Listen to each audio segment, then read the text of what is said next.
Hi, this video is going to be the introductory video on the recurrence relations part of the extra pure A-level module.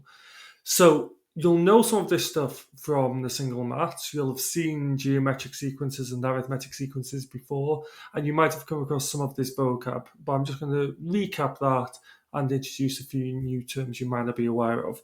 So when we're looking at any sequences, whether it's an arithmetic sequence, a geometric sequence, or another type of sequence, there's usually two different ways that we can represent our sequence. One may well be easier than the other, but we might have options for how we can do it. The first one of those is a term-to-term rule, telling us that if we know the previous term, how can we get the following term? Now it might be called an iterative sequence, or it might be called a recurrence relation. The other option is to give a position to term rule, or what might be called an ordinal rule, which is saying if we know the position of the term, you can just sub it into some formula and calculate the value of that term straight away. And a large part of this module is going to be looking at how we can go from term to term rules, from recurrence relations, to getting this closed form ordinal rule, which we're often going to just refer to as either the particular solution or the general solution, depending on the exact information we're given. So looking at an example to start with, starting with a fairly simple example, hopefully, let's say we have the sequence that goes 13, 17, 21, you can probably guess what's coming next, 25, 29, and so on. I'm not trying to catch you out here. I am intending this sequence to continue as we'd expect for the remainder. So we've got a nice arithmetic sequence here.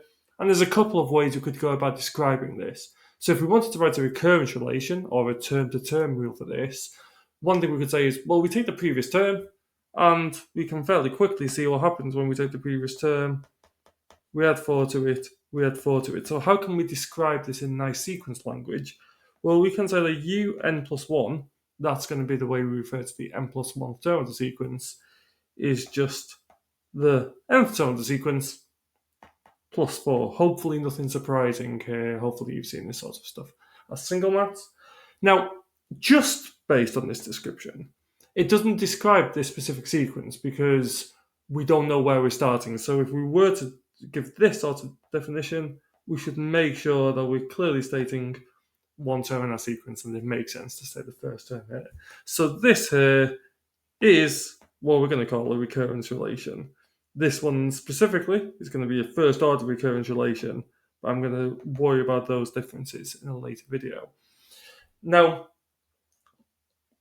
that's not the only way we can describe this, and if you've recognized it as an arithmetic sequence, hopefully you know straight away your other option is that we can write it as un equals 4n plus 9. So if we want to find the fifth term, you're just doing 4 times 5 plus 9, and it gives you 29, as we can see our fifth term is. So we've got this choice about how we can write it, and that thing on the right, we're generally going to refer to as the particular solution for the recurrence relation we're given here. But like I say, I'll worry more about this particular solution, general solution vocab, in later videos when we get into solving more complicated sequences. So what could we look at here? Well, what different sorts of sequences do we have? And there's a few ways we could answer that question. We could say this is arithmetic, and we could have geometric. Another thing I want to notice about this particular sequence, it just gets bigger and bigger and bigger, and it's going to continue to grow forever. And if I want to say, well, will it ever reach 1,000? Yes, and it'll go past that, and it'll go past any number I could pick. So I'm going to say that this sequence is divergent. It's not that it's getting closer to one specific number. You could consider it getting closer to infinity, but infinity isn't a number. So that's why we could say it diverges to infinity. But this sequence we're going to say is divergence. This is in contrast. So this divergent, just for this. That's in contrast to convergence. So let's look at an example of a sequence that might be convergent here. If instead I give you a different recurrence relation, if we give you un plus 1 equals half un plus 3, and again I need to give you a first term if I'm giving you like this, I'm going to tell you un is 2. So this is saying you take the previous term, multiply by half, add 3. So if u1 is 2, then our next sequence here would be half times 2 is 1, plus 3 is 4. And if you repeat that, you'd get 5 as your next one. Then you'd get 5.5. If you want to check, you can play along with your calculator here, but I'm hoping you can trust me on this one. 5.875. And the next one here, I'm not going to keep going forever, but we'd get 5.9375 and so on. You might be able to predict what's going to happen here.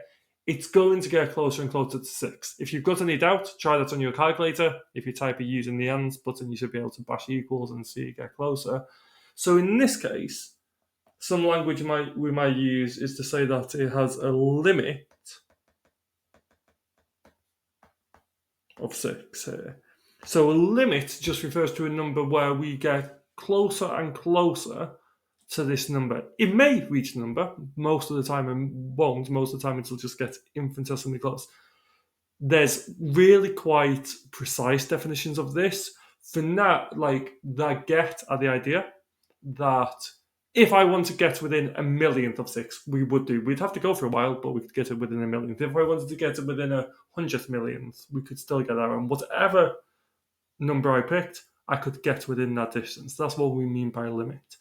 If you go and do some undergraduate mathematics, then your pure maths will define that a lot more abstractly, but that's what we mean by a limit here. And if a sequence has a limit, and by this I mean a finite limit because you may describe something as tending to infinity, but that's not what I mean here. If something has a finite limit, then the sequence is convergent. So convergent sequence, and this is vital vocab here, sequence is a sequence with a limit. You don't need to put finite there, but if you've got any doubts, then add it in. Anything that's not convergent, we're going to say is divergent, which might sound obvious, but I want to give a slightly strange case to look at. So divergent simply means not convergent. There's nothing more to it than that. So we're going to look at some weird case now where that might seem a little bit counterintuitive, and that definition will vary, but that's the definition we're going to work with. So if I pick a new sequence here, let's say I give you the recurrence relation un plus 1 is 1 subtract 1 over un, and I give you the first term is 2. I'd recommend you pause the video and just see what happens. If you've done that, then you should find the first few terms. So we're starting with 2. The next number you would get is a half, and the next term you would get is negative 1. And when you put negative 1 in, the next thing you get is 2, and we end up just going in this cycle, and this will continue in that cycle forever because each term only depends on the previous one. So this would get described as divergent, at least on our syllabus, because some specifications may work differently here. Oh, sorry, I've missed a negative. Oh, sorry, that's fine. So this would get described as divergence, but this is a more special sequence, as hopefully you can see, because it's repeating.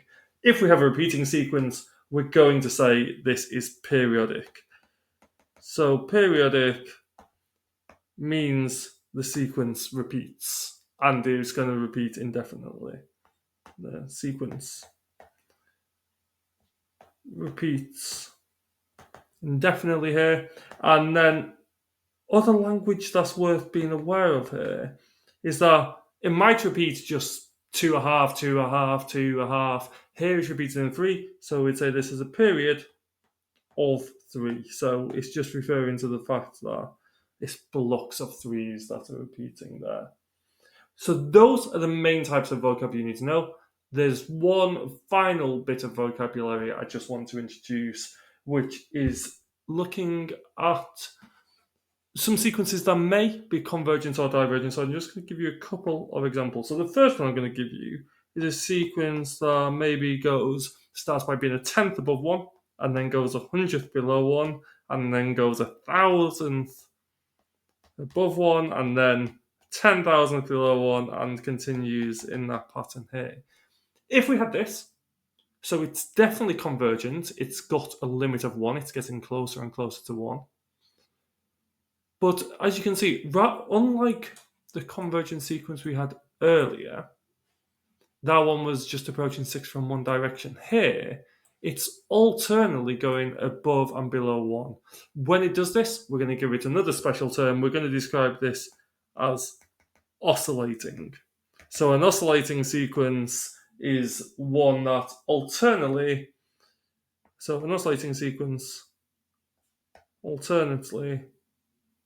goes above and below some given number. You should make sure you state this convergence as well if you're asked to fully describe it, but this is the extra vocab I'm introducing here, just to show that they're not always convergent. Another example of an oscillating sequence would actually be the geometric sequence I'm about to give you here, which is a really simple geometric sequence, just where we're multiplying by -2 each time. It's clearly going to be divergent. It's not getting closer and closer to some specific number, but because it's alternately going above and below 0, we're going to say that that's an oscillating divergent sequence. The next videos will start getting into how we can find limits, how those behave, and then how we can start to solve some more complicated recurrence relations.